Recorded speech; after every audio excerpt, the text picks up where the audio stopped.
তো আমি এটা কিন্তু আমারই একটা প্রতিষ্ঠান, আমার গ্রামের মেয়ে, আমার গ্রামের পাশের মেয়ে, তোমরা আমার জেলার মেয়ে, আমার সদরের মেয়ে, আশেপাশে তোমরা সকলেই আমাদের মেয়ে, আমাদের ছোট বোন সমতুল্য। সুতরাং তোমরা ছোট্ট একটি আবেদন করেছ।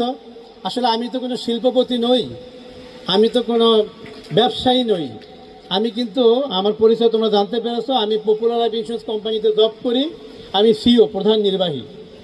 এবং আল্লাহর রহমতে তোমাদের দোয়ায় সারা বাংলাদেশের 82 জন সিইও আছেন, 82 জন এমডি আছেন, তাদের মধ্যে বাংলাদেশ ইন্স্যুরেন্স ফোরাম আছে, আমি সেটার আবার প্রতিষ্ঠাতা সভাপতি। আজকে 15 বছর হলেও আমার থেকে এই পদকে কেউ নেন না, আমাকে এই জোর করে তারা বসিয়ে রেখেছেন। কয়েকদিন আগে নির্বাচন হলো, আমি বললাম যে আমি আর পারছি না, এবার তোমরা কেউ নাও। বলো স্যার আপনি যতদিন আসেন ততদিন আপনিই থাকবেন। তো এটা আমি আল্লাহর দরবারে লক্ষ কোটি শুকরিয়া আদায় করি। আমি সেই ফোরামের সভাপতি হিসেবে এই গত কয়েকদিন আগে কক্সবাজারের একটি প্রোগ্রাম হলো, এই আর্থিক প্রতিষ্ঠান বিভাগের উদ্যোগে, বাংলাদেশ ব্যাংকের যৌথ উদ্যোগে ক্যামেলকো সম্মেলন, মানি লন্ডারিংয়ের উপরে সম্মেলন হলো।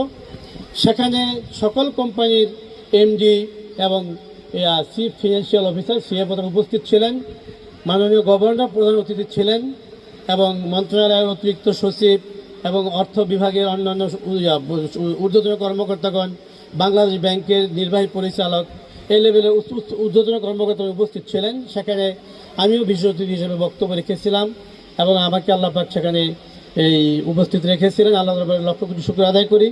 আমি সেদিন মাননীয় গভর্নরকে আমি বলেছিলাম যে মাননীয় গভর্নর মহোদয়, আজকের আমাদের দেশের অর্থনৈতিক উন্নয়নের জন্য আমরা ব্যাংক খাতে যে আমাদের একটা ধস নেমেছে, এটাকে সংস্কারের জন্য 20,000 কোটি টাকা আমরা দিয়ে ব্যাংক খাতকে সংস্কার করেছি। আপনারা উদ্যোগ নিয়েছেন, এর জন্য আপনাদেরকে আমি ধন্যবাদ জানাই, আপনাকে এবং সরকার প্রধানকে, সরকারকে। সাথে সাথে আমি বলবো বিমা খাতেরও কিন্তু আমাদের অনেক গ্রাহক তারা কিন্তু টাকা পাচ্ছেন না ঠিক মতো, বিকজ তাদের টাকা পয়সাও কিন্তু এই ব্যাংকে রাখা হয়, ব্যাংকের মাধ্যমে তাদের টাকা পয়সাও লুণ্ঠিত হয়েছে। সুতরাং এই বিমা সংস্কারের জন্য আপনার এখানে একটা বরাদ্দ দিতে হবে মাননীয় অর্থ উপদেষ্টা এবং মাননীয় প্রধান উপদেষ্টার সাথে আলাপ করার মাধ্যমে। তো গভর্নর মহোদয় একটু মুচকি হেসে দিয়ে ওনার রিপ্লাইতে উনি বলেছেন, ওনার বক্তব্যে উনি বলেছেন যে ফোরামের সভাপতি সাহেব যেটা বলেছেন অত্যন্ত যুক্তিযুক্ত কথা, আমি অবশ্যই অর্থ সচিব মহোদয়ের সাথে উপদেষ্টা মহোদয়ের সাথে এবং প্রধান উপদেষ্টা মহোদয়ের সাথে আলাপ করে আমি ব্যবস্থা নিব। আমি এই কথাটা বলার একটাই কারণ, সেটা হলো আজকের জাতীয় এই পর্যায়ে বক্তব্য রাখার এবং কথা বলার এবং এই লেভেলের লোকদের পাশে বিশেষ অতিথির আসলে বসার সুযোগ আল্লাহ রাব্বুল আলামিন দিয়েছেন। এটা মহান রাব্বুল আলামিনের দরবারে আমি লক্ষ কোটি শুকর আদায় করি, কৃতজ্ঞতা এবং শুকর প্রকাশ করি। শুকর আলহামদুলিল্লাহ, আলহামদুলিল্লাহ, আলহামদুলিল্লাহ। আমি যখন স্কুলটি প্রতিষ্ঠা করি তখন এই প্রাইমারি স্কুলের ছাত্র ছিলাম, 8 স্কুলের ছাত্র ছিলাম। তখন এই স্কুলের আমাদের কোনো বেড়াও ছিল না, টিনের ঘর ছিল। এই এক পাশ দিয়ে কুকুর দৌড় দিত, ক্লাস আরম্ভ চলতো, অপর পাশ দিয়ে বের হয়ে যেত, বিড়াল দৌড় দিত, অপর পাশ দিয়ে বের হয়ে যেত, কোনো বেড়া ছিল না। তা আমি বললাম যে যেহেতু আমি এই গ্রামের সন্তান, এখান থেকে আমি 5ম শ্রেণী পাশ করেছি, সুতরাং এই গ্রামের কোনো মানুষ শিক্ষা থেকে যেন বঞ্চিত না হয়, এই গ্রামের আশেপাশের কোনো মানুষ শিক্ষা থেকে যেন কোনো বঞ্চিত না হয়, সেই কারণেই কিন্তু আমি স্কুলটি প্রতিষ্ঠা করেছি। এবং সেখানে আমার নিজস্ব অর্থায়নে আমি ভবন সহ মোটামুটি আমি সেখানে আমার সাধ্যমতো আমি বিনিয়োগ করেছি। কোনো লাভ নেই, উইদাউট প্রফিট সেখানে আমি বিনিয়োগ করেছি শিক্ষা খাতে। আর আমি মনে করি শিক্ষা খাতের বিনিয়োগ এটাই হলো সবচেয়ে বড় বিনিয়োগ। দুনিয়া যত বিনিয়োগ আছে সবচেয়ে বড় বিনিয়োগ শিক্ষা খাতে বিনিয়োগ করা। 1000 কোটি টাকা কোনো কাজে লাগবে না, কিন্তু এই যে গোলাম হায়দার সাহেব আমাদের এই কলেজটা প্রতিষ্ঠার জন্য প্রথম দিকে উনি ফান্ডিং করেছিলেন, ওনার নামটা কিন্তু রয়ে গেছে। এবং আমরা সবাই প্রাণ ভরে দোয়া করব ওনার জন্য। এবং আমাদের অন্যান্য শরীয়তপুর যারা অনেক নেতৃবৃন্দ আছেন যারা এই কলেজের সাথে জড়িত, আমি সকলকে শ্রদ্ধার সাথে স্মরণ করি। এইটার সাথে নাসিরউদ্দিন কালু ভাই, উনি ওতপ্রোতভাবে জড়িত ছিলেন এবং অনেক নেতৃবৃন্দ জড়িত ছিলেন। আমি সবাইকে শ্রদ্ধার সাথে স্মরণ করি এই খাতে তাদের সময়টুকু এবং অর্থটুকু বিনিয়োগ করার জন্য। তো আমি তোমাদের কাছে আমি যেটা বলছিলাম, আমি চাকরিজীবী, বাট আমি আমার আয়ের একটি বড় অংশ আমি শুধু শিক্ষার জন্য ব্যয় করে থাকি। এবং আমি শুধুমাত্র বেতনই আয় নয়, বেতনের বাইরে আমার ছোটোখাটো কিছু ব্যবসা বাণিজ্য আছে। তো আমি আমার আয়ের বড় একটা অংশই আমি আমার এই স্কুল এবং আমি আরও একাধিক প্রতিষ্ঠানের সাথে জড়িত। এই অলরেডি ডিসি মহোদয়ের মাধ্যমে প্রস্তাবও গিয়েছে, এই আব্দুর রাজাক কলেজের গভর্নিং বডি সভাপতি হিসেবে আমার নাম অলরেডি প্রস্তাব গিয়েছে, হয়তো দু একদিনের মধ্যে চলে আসবে কমিটির মধ্যে হয়ে, সে ওই কলেজের সভাপতি হিসেবে আমি বারবার না করেছিলাম, তারপর আমার নাম ওরা পাঠিয়েছেন। এরপরে বিএম কলেজের সাথে আমি জড়িত আছি। এরপর আমি ঢাকাতে আরও একাধিক কলেজ, স্কুল এবং কাকদি, শরীয়তপুর কাকদি দাখিল মাদ্রাসার আমি সভাপতি। আমি শিক্ষা প্রতিষ্ঠানের সাথে আমি জড়িত থাকি এবং আমি আমার সাধ্য অনুযায়ী আমি এখানে ইনভেস্ট করি। সবাই বলে এটা কেমন ইনভেস্ট, যেখানে কোনো রিটার্ন নাই। আমি বলি এটাই সবচেয়ে বড় ইনভেস্ট, আমার সাথে তো আমার কোনো সম্পদ যাবে না।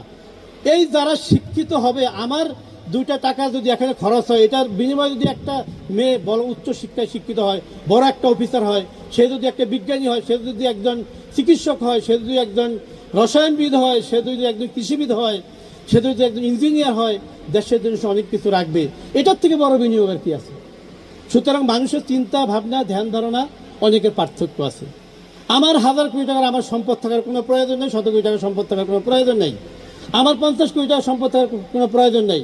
কিন্তু আমি মোটামুটি সচ্ছল থেকে এর পাশাপাশি বাকি আয় দিয়ে যদি আমি যদি শিক্ষা খাতে বিনিয়োগ করে, আমি যদি আমার মাধ্যমে যদি 2-500 ছেলে মেয়ে তারা যদি উচ্চশিক্ষার সুযোগ পায়, তাহলে এটা অবশ্যই আমার জন্য অনেক করণীয় এবং গর্বের বিষয়। আমি সেটা করে থাকি।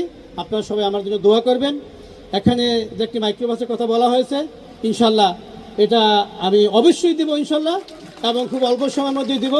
এটা খুব মানে বড় কিছু না আমার জন্য, এককভাবে অনেক বড় কিছু, বাট এই কলেজের জন্য এটা কিছু না।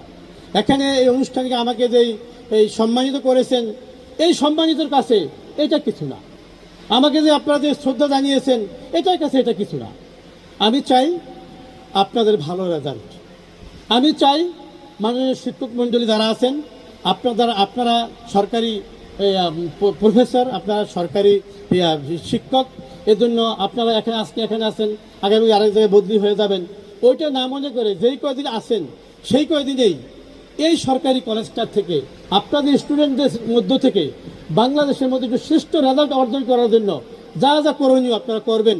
আপনাদের কাছে আমার বিজয়ের সাথে এই দাবি রইল, আবেদন রইল, আমার অনুরোধ রইল। আর আবারও যারা এই ছাত্রবৃন্দ আছো, তোমাদেরকে বলবো তোমরা ভালো রেজাল্ট করো। এই যে আমাদের শরীয়তপুর জেলার শিক্ষা ট্রাস্ট, এই শিক্ষা ট্রাস্টের অন্যতম নেতা কিন্তু তোমাদের প্রিন্সিপাল স্যার, হ্যাঁ, আমার বন্ধু প্রফেসর ওয়াজিদ কামাল, উনি কিন্তু আমাদের শিক্ষা ট্রাস্টের অন্যতম একজন নেতা। আমাদের সভাপতি হলেন প্রফেসর নজরুল ইসলাম। হ্যাঁ, তো আমি এখানে সেক্রেটারি হিসেবে আমাকে কেন রাখছেন আমি জানি না, যাক আমি এখানে আসি। তো আমরা এটার মাধ্যমে কিন্তু আমরা যারা লেখাপড়া ভালো করে, জিপিএস পায়, তাদেরকে বৃত্তি দেই, তাদেরকে অন্যান্যভাবে সহযোগিতা করার আমরা চেষ্টা করি। তো আমরা ইনশাল্লাহ তোমরা যারা ভালো করবা শিক্ষা ট্রাস্টের মাধ্যমে, আমি ব্যক্তিগতভাবে এবং আমি আমার বন্ধু বান্ধবের মাধ্যমে আমি তোমাদেরকে যারা টাকার জন্য উচ্চ শিক্ষার ক্ষেত্রে বাধাগ্রস্ত হবা, তাদের পাশে আমরা ইনশাল্লাহ দাঁড়াবো, তাদের সাথে আমরা ইনশাল্লাহ আসি। আমাদের একটু অংশগ্রহণে যদি তোমার জীবনটা মানে প্রস্ফুটিত হয়ে যায়, এটাই আমার জীবনের সবচেয়ে বড় সাফল্য।